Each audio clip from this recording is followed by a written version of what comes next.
Cette question-là, de savoir qui peut siéger à l'Assemblée nationale, est une question qui se pose périodiquement aux électeurs. Et d'ailleurs, moi, je fais partie des personnes qui militent pour que nous, les électeurs, ayons le droit de révoquer les élus en cours de mandat. C'est aux électeurs de donner les mandats et, le cas échéant, de les reprendre. Ça, c'est un espace politique qu'il faut bien comprendre, un espace de souveraineté qu'il faut d'ailleurs respecter. Et qui ne se confond pas avec d'autres espaces, par exemple l'espace judiciaire, qui est l'espace dans lequel on définit la vérité judiciaire. Vous savez, violence volontaire sur conjoint, c'est un délit. Mais pour arriver à dire que ces faits-là sont constitutifs d'un délit, eh bien, il y a une procédure, ça s'appelle la procédure pénale. C'est un gros bouquin, le code de procédure pénale. J'y tiens beaucoup. Peut-être parce que c'est pas un défaut professionnel, je suis avocate, mais je tiens à l'état de droit, je tiens au contradictoire, je tiens à la preuve. Je ne suis pas personnellement très fan de l'auto-incrimination d'une façon générale. Et puis, je considère que c'est la procédure pénale qui devra dire si dans l'affaire d'Adrien Quatennens, il y a lieu à parler de délit ou autre. Et pour le reste, pour l'espace politique, où là je suis pleinement responsable et pleinement en charge, parce que là, oui, c'est l'espace de la politique et c'est nous qui devons décider ce qu'on en fait.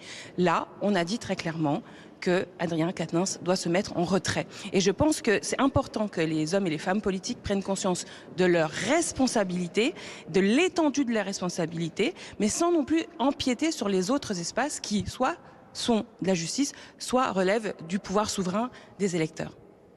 Alors, pour bien comprendre, vous approuvez sa décision de se mettre en retrait de la France insoumise, du mouvement politique. Et je ne comprends pas très bien. Pour ce qui est, je la souhaitais. Je pense que c'était une conséquence normale. Mais pour ce qui concerne son mandat de député, vous dites, pour l'instant, rien ne doit se passer. D'abord, je souligne que vous reconnaîtrez comme moi qu'il n'y a pas en France de mécanisme de révocation des élus. C'est-à-dire ce n'est pas possible pour les électeurs de décider de enlever un député ou tout élu au demeurant. Et je rappelle que c'est un combat que, par exemple, moi je mène depuis des années, le droit de révoquer les élus. Je pense qu'en cours de mandat, les électrices et les électeurs doivent avoir le droit de révoquer les élus. Ils ne l'ont pas aujourd'hui. Bon, ok, le combat continue, ça fait partie aussi de la grande discussion sur la monarchie présidentielle, la 6e République, je ne reviens pas là-dessus aujourd'hui. Mais ça ne relève pas, à mon sens, du pouvoir qui est entre mes mains aujourd'hui. Ce qui est entre mes mains aujourd'hui, c'est de décider qui est mon porte-parole. Et mon porte-parole n'est pas Adrien Quatennens. Raquel Garrido, pas vous. Pas vous. Comment ça? Pas vous qu'on connaît avec ce franc-parler qui fait que vous êtes une personnalité particulière à l'Assemblée. Pas vous, parce que vous avez toujours mais la flatterie ne marche pas. Parce que vous avez toujours eu, justement, un franc-parler qui fait que vous n'utilisez pas ce genre de manœuvre pour... Comment ça, de manœuvre? Je vous laisse pas dire que je fais des manœuvres.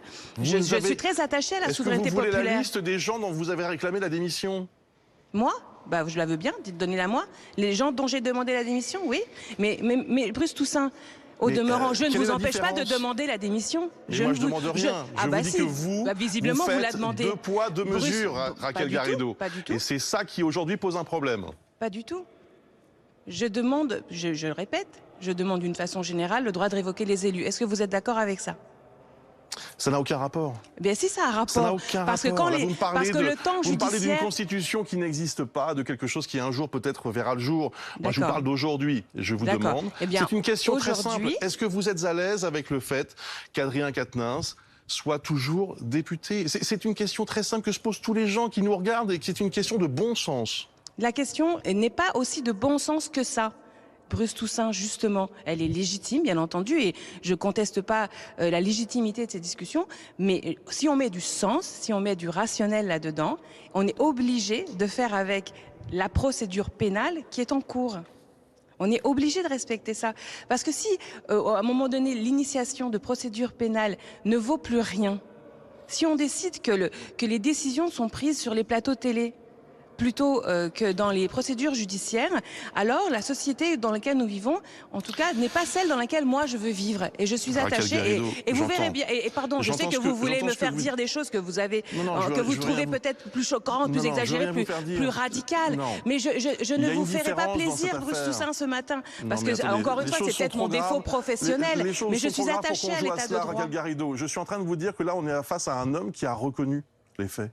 Qui a reconnu des faits. Et c'est là où je prie tout le monde de bien vouloir faire l'effort intellectuel de faire la différence entre un récit qui est celle d'un homme, voilà, qui vaut ce qu'il vaut, qui vaut que ce que lui dit, d'accord, et une autre vérité qui sera celle, le cas échéant, déterminée par la justice selon des procédures pénales. La vérité judiciaire ne se définit pas à coup de communiqué de presse, pas dans un état de droit. Et je demande à chacun un peu de sang-froid. En tout cas, moi, je m'y astreins à ce sang-froid. Et je demande aussi à ce que soit respecté le fait qu'à la France insoumise, on a pris pleinement la responsabilité de l'étendue de notre pouvoir, qui était doter le porte-parole du principal porte-parole du mouvement, un homme qui était reconnu de tous comme un excellentissime porte-parole, un porte-parole exceptionnel, très utile pour la cause. Et le fait qu'il ne soit plus porte-parole, évidemment, a des répercussions sur notre capacité en tant que mouvement, y compris à combattre, par exemple, les mesures d'Emmanuel Macron. Et c'est un problème pour millions de personnes qui comptent sur nous pour ce faire.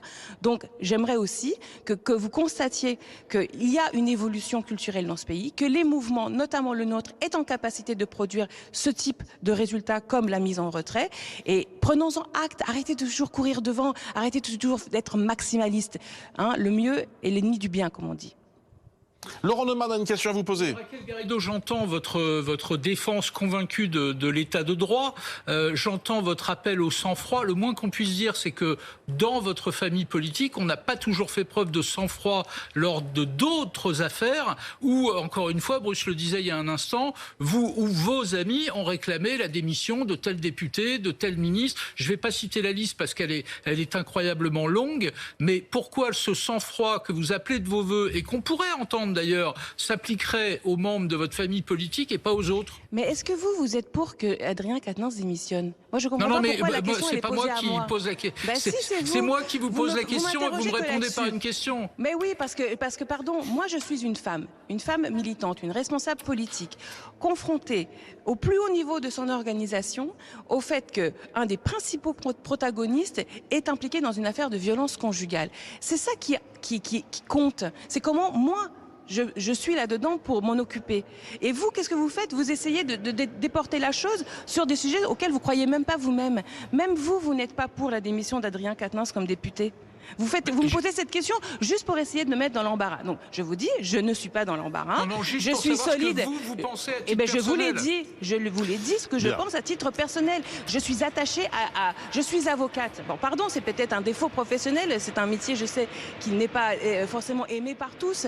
Mais moi, j'y tiens. J'ai prêté un serment. Je défendrai les procédures pénales. La procédure pénale, le contradictoire, la preuve. Et je le dis, même si c'est une difficulté un peu théorique, mais il faut dissocier la vérité juridique des paroles qui sortent de la bouche des protagonistes dans une affaire. Donc, voilà, il y a une procédure judiciaire. Il n'y a pas de droit de révoquer les élus, je le regrette. Et pour ce qui est du mouvement politique, il y a dans plusieurs mouvements, dont le nôtre, des comités d'écoute pour les violences sexuelles et sexistes. Elles doivent aussi être respectées. Elles doivent fonctionner selon des règles d'anonymat, des règles d'anonymat, enfin, je veux dire, de respect du côté un peu secret des choses. Les choses ne doivent pas être étalées. Il faut avoir aussi un petit peu de respect de tout ça parce que ça touche des situations qui sont très, très difficiles. Chacun doit faire son travail. Je dis pas que tout est parfait. Bien sûr, les choses peuvent être améliorées. Bien entendu, tout ça, c'est work in progress, comme on dit, parce que nous sommes pris, nous, une génération où nous faisons des choses qu'aucun de nos aînés n'ont jamais fait.